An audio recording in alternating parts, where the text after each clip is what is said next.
Hi అండి. అందరూ బాగున్నారని ఆశిస్తున్నాను. నేను మీ లైఫ్ కోచ్ స్వాతి. సో, నేనిక్కడ షేర్ చేయబోయే ఇంట్రెస్టింగ్ కాన్సెప్ట్ ఏంటంటే, మీకు బాగా తెలిసిందే క్రమశిక్షణ. క్రమశిక్షణ, డిసిప్లిన్ అది ఎవ్వరి దగ్గరుంటే వాళ్ళు తప్పకుండా విజయం పొందుతారండి. సో, మనకెలా అయితే స్టార్స్ అందరూ సూపర్ స్టార్స్ లాగా అనిపిస్తారు గదా! అబ్బా! ఎంత బాగా కనిపిస్తున్నారు, ఎంత బాగా చూపిస్తున్నారని. వాళ్ళందరూ స్టార్స్ అవుతున్నారని ఎందుకు? ఎందుకంటే వాళ్ళు క్రమశిక్షణతో దానికోసం కష్టపడుతున్నారు.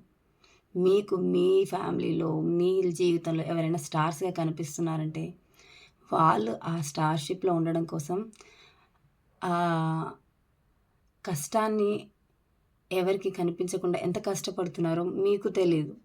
కాబట్టి మీరొకవేళ అలా మీ జీవితంలోని మీరే స్టార్స్ అవ్వాలనుకుంటే, మీరు క్రమశిక్షణతో ప్రయత్నిస్తే మీరొక సూపర్ స్టార్ కాకపోవచ్చు.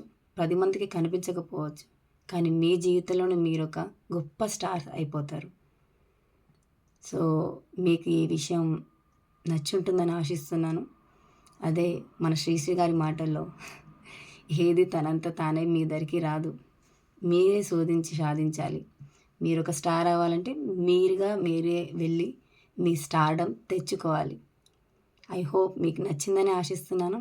Thank you. Bye bye.